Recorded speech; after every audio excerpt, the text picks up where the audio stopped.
bagaimana suatu hari, ya, seorang laki-laki, seorang pemuda yang tawaf dalam keadaan yang cukup tenang depan Kaabah. Ya. Dan sambil-sambil dia tawaf, ya, sambil-sambil dia tawaf, dia berselawat kepada Nabi SAW. Setiap langkah dia berselawat kepada Nabi. Ya. Yang kebetulan pada waktu itu, ya, di hadapan Kaabah ada seorang ulama yang terkenal. Ya, Allahumma salli, nama dia siapa? Sufyan Ats-Tsauri rahimahullahu taala. Syekh Sufyan Ats-Tsauri. Ya. Syekh Sufyan Ats-Tsauri ni tuan-tuan sekalian, kalau kita baca latar belakang kisah dia, dia ni antara orang yang beribadah depan Kaabah hingga ditegur oleh sahabat dia. Ya, tak apalah. Ya. Jadi Syekh Sufyan Ats-Tsauri ni bila tengok pemuda tersebut, ditahan. Dia kata, aku dengar setiap langkah kamu berselawat pada Nabi SAW. Boleh, tidak salah. Cuma aku nak tanya, kenapa kamu tidak membaca doa yang maksur, doa yang ada doa. Pusingannya ada doa dia tertentu. Ya. Kenapa kamu tak baca doa tu? Lalu pemuda ditanya, siapa kamu? Laki-laki tu kata, akulah Sufyan Ats-Tsauri. Ya, bila dengar nama Syekh Sufyan Ats-Tsauri, dia kata, Masya Allah, seorang ulama yang besar. Seorang ulama yang sangat hebat. Ya. Dia tahu nama tapi tak kenal orang. Rupa inilah orang dia. Dia kata, kalau kamu yang tanya, aku akan cerita. Kalau orang lain yang tanya, aku tidak akan beritahu. Tapi oleh kerana kamu yang tanya, aku cerita. Dia pun ceritalah. Satu pengalaman dia, datang ke Mekah bersama ayah dia. Yang sementara menunggu haji, tiba-tiba ayahnya jatuh sakit. Ya, dan meninggal dunia.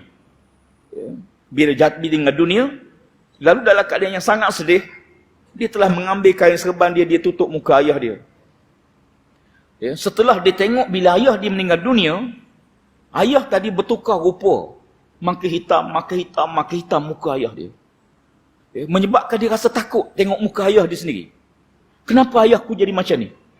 Dia pun ambil kain serban, dia tutup muka dia sambil minta ampun pada Allah Subhanahu Wa Taala.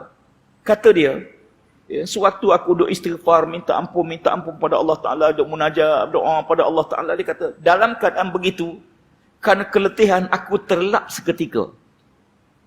Ya, kadang-kadang kita terlap seketika. Tengah bawa kereta, terlap seketika. Kadang tengah semayang, terlap seketika.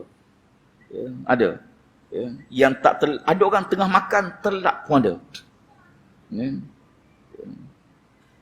Bukan tertidur. Tengah dengar kuliah, tertidur seketika. Itu pada. Lalu kata dia, waktu aku terlap seketika tu, aku didatangi oleh seorang laki-laki memakai jubah putih dan berserban putih. Ya. Laki-laki ni sampai dekat ayahku, lalu dia membuka kain yang aku tutup muka ayahku. Dan dia menyapu muka ayahku sebanyak 3 kali.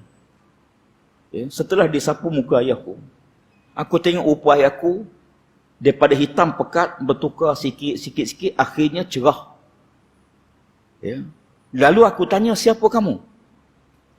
Laki-laki itu kata, akulah Rasulullah. Aku datang pada ayah kamu. Ayah kamu pernah melakukan dosa besar pada Allah Ta'ala dan tidak bertaubat. Tetapi mulutnya sentiasa berselawat kepadaku. Aku mohon rahmat Allah Ta'ala agar Allah mengampun dosa ayah kamu. Ya. Apa amalan dia? Sentiasa berselawat kepadaku. Ya. Kata dia, setelah dia bercakap begitu, aku terjaga. Aku terus pergi buka kain yang menutup muka ayahku. Wahai Syekh Sufyan, benar-benar aku tengok muka ayahku tidak lagi hitam sebagaimana waktu sebelumnya. Bermula hari itulah aku tidak pernah tinggal selawat kepada Nabi SAW. Ya, akhi, kita tak ada Nabi lain melainkan Nabi Muhammad SAW. Ya. Kalau tanpa Nabi, kita tak kenal siapa Allah. Tanpa Nabi, kita tak tahu apa matlamat kita hidup atas dunia ni. Tanpa Nabi, kita tak tahu halal haram, dosa pahala. Dan tanpa Nabi, kita tidak akan duduk di sini malam. Ya. Jasa Nabi terlalu besar. Hingga Allah Ta'ala sebut, Inna Allaha wa malaikatahu yusalluna ala Nabi. Allah berselawat kata Nabi, malaikat berselawat kata Nabi. Tuan-tuan, setelah Allah Ta'ala beritahu dia dan para malaikat dia berselawat kepada Nabi, baru dia suruh kita berselawat. Ya. Perintah lain tak ada, tuan-tuan. Perintah sembahyang, Allah suruh, aqimus solah, dirikan sembahyang. Wa atau zakah, keluarkan zakat. Semua perintah lain direct, kecuali selawat. Kerana selawat Allah Ta'ala sebut dia dulu berselawat, baru dia suruh kita berselawat, kata Nabi sallallahu alaihi wasallam.